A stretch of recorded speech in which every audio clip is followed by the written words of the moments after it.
Misfits Boxing is less than 2 weeks away. The return of KSI, the Nightmare at Wembley Arena, is live on DAZN pay-per-view. And there is a change at the top of the bill. Mams Taylor, over to you. There is indeed. There is indeed. So, as you guys are aware, Mr. Danis has made quite a few excuses. He signed a binding short-form contract, and no material changes were ever made. He complained about the rehydration clause that he never negotiated, signed the contract willingly, knowingly, gone through his lawyer, his team, and then he didn't speak to us about it. He didn't say, "Hey, Mams," or his team didn't come and say, "Hey, can we discuss this? Can we figure it out?" He just went on Chael Sonnen's show and said, "Oh, I'm not going to be put at a handicap."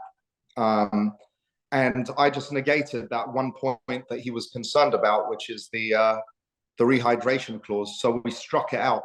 Said, okay, there will be no rehydration clause. Are you still willing to fight now? What's your excuse? Radio silence from Dillon. Few days later, his team, who I feel sorry for because they're very cooperative, they're very professional, his team, they came and said to me, I got a phone call saying Dillon is pulling out of the fight. Were any reasons given to you? Were any reasons given to you for the pullout? The real reason is, from what they said to me, is that he's underprepared. He has no coach.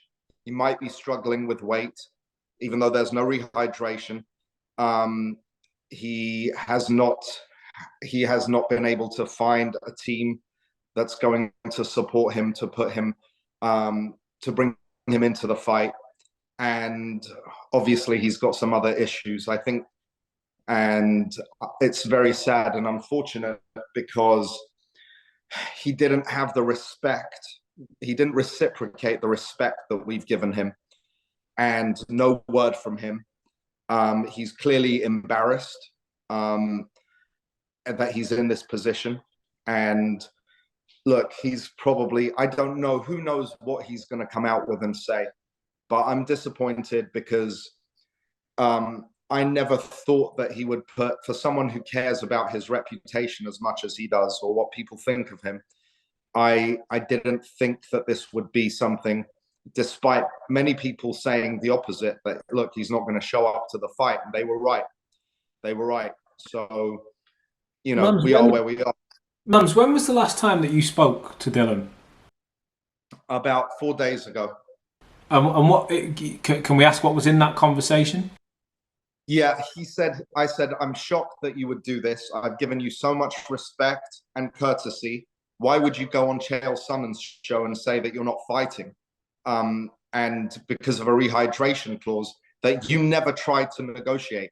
And he said, hand on God, I never knew about it, even though he signed the contract. So it's not my responsibility. It was brought up to his team. They were fine with it. The things we did negotiate was the weight for the weigh-in.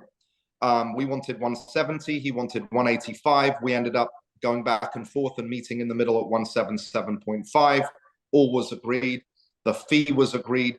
All the material points were agreed months ago. So for him to then suddenly come out with this rehydration thing, I said to him, look, the rehydration clause is out. Are you pulling out? Then he didn't respond. He stopped responding to me at that point. He has not, and his team have not provided us with what we need to ensure that he travels, his information, who his team are, who we need to book flights for. And then I did get the call from his representatives saying that he's pulling out of the fight simply because he's not going to be ready for it. And for someone who claims they're a fighter, that's really not a very valid excuse. What was your initial reaction when you got the message saying I'm out of the fight? What was your first gut feeling? Thank God we have a replacement opponent.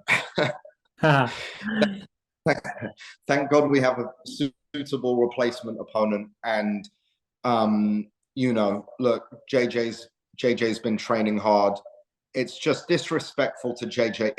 If Dylan was a proper man, he would go and say, guys, I am so sorry. Like Swarms. You remember when Swarms pulled out his fight with Kristen Hamby? He made a video being absolutely truthful, very honest, and it was really well received. He said, look, I'm just not ready. I really wanted to be. I wanted to fight. He's never going to say that in my estimation. If he does, I'll give him I'll give him the credit he deserves for being honest. But at the end of the day, as a fighter, you're contracted to fight. You have a responsibility to the promotion, to Misfits, to DAZN, to KSI, his opponent, to all of us who've been training. KSI has been training really hard. We've been preparing. He didn't show up to the press conference. That was a red flag. And again, because of our hesitation and knowing that there is a chance that all the rumors are true, that he just doesn't fight, he just wants to be on social media, we were prepared for this situation this time. And, let's jump to that new opponent in just a second. I have one final question, because you alluded to it there, the press conference, the one that he didn't show up to. Did you sort of suspect this then? When that no-show occurred, when that appearance didn't happen, there was the talk on Twitter, the King does what he wants, I'm not going to dance to your tune. Did you sort of think back then, this isn't going to happen? No, I did more so than I did previously, but he assured me that that's not the case. He said, I'll make up for it. I said, you need to address this. You need to say something on Twitter. If that's how you feel, that you want to march to your own drum, at least say it so people know that you're still coming and you're still going to fight. Unless that's not your intention. He's like, I'm absolutely going to fight. I'm going to beat the crap out of KSI. All of these things, you know.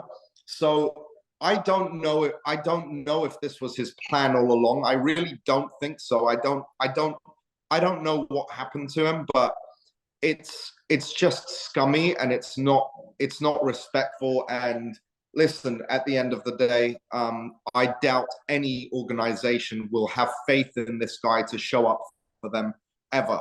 You know, I think he realized, okay, I'm going to have a fight with a guy who will possibly and probably beat the crap out of me, and I don't want that. I'd rather pull out. And I think that's basically the decision he made, and that's not how a fighter operates, you know. How did KSI take the news? He's pissed. He's like, I got dashed with coffee from this guy. Yeah. And look, we wanted Dylan to show up to that we knew about. No one knew he's going to bring the coffee and spill it on his face. KSI wanted to get his revenge for that and other things. Like he obviously JJ wasn't happy about that. So he's not going to get his comeuppance in the ring. But I said, look, people get their karma, and ultimately he's embarrassed himself to the nth degree. So I don't know how anyone's going to book this guy again for a fight and rely on him. He's not reliable.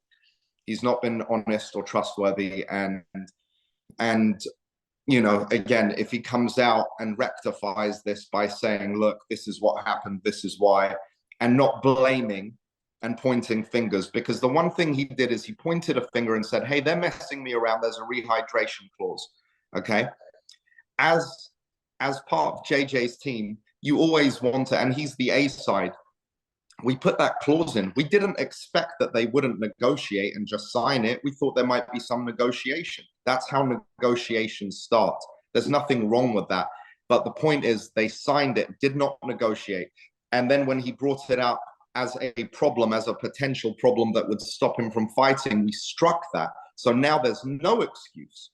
Are there any other points that you don't like, Dillon Danis? Are there any other things that you feel are unfair towards you? No, radio silence, you know? So we wanted to make sure. And at that point, when he did that Chael video, I did kind of assume that this guy's messing around, and we can't afford to just keep planning that he's going to suddenly be reliable and show up when fight day comes. So I pushed and pushed, no answer from him. got the answer from his team and his representatives that he is in fact pulling out, and they told me the reason, which was that he's underprepared. He was sick, apparently had COVID during the time in Austin, which is a long time ago at this point, you know. But if you're a fighter, you fight. You do anything you can to fight. And I don't know that he can call himself that. So I remember JJ saying, after I'm done with you, you will never be able to call yourself a fighter again. I think that's actually manifested to become true. So KSI has this anger, has this frustration that he wants to let loose on somebody in the ring. It's not going to be Dillon Danis. Mams Taylor, who is it going to be? So the reveal will come shortly after this. So you guys will see. But like I said, I think we were prepared for it. And you've got to, unfortunately, in this space, and I know people are going to say, look, it's your own fault. You should have known Dillon Danis. And we were hoping that this would be an exception and we could give the kid a chance, because my relationship with him started off really well, to the point where I thought, this guy's just a misunderstood kid. He's a nice guy. But your actions speak louder than your words, and his actions have shown me otherwise. So at this point, I've got nothing good to say. I can't, you know. But having said that, we were prepared, and in this space, you always have to be prepared, because we don't want to cancel fights. That's not our brand. We want the show must go on. So yeah, you guys will see very shortly who the opponent is, followed by a face-off between them. So I think that's going to be exciting. And we put our focus on that, and we move forward, and we put on a great show as always. As always, we do. Mams Taylor, we're a couple of weeks away from it. Where are you now? Have you made the trip to London already, or are you still in America?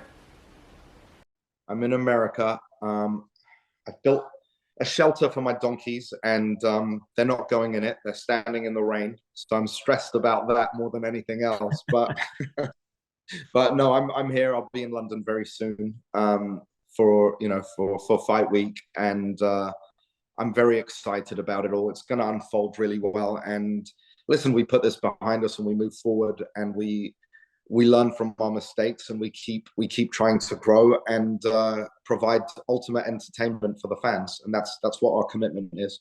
Thank you. As always, Mams Taylor. January 14th, DAZN pay-per-view, Wembley in London. It goes down. We'll see you there.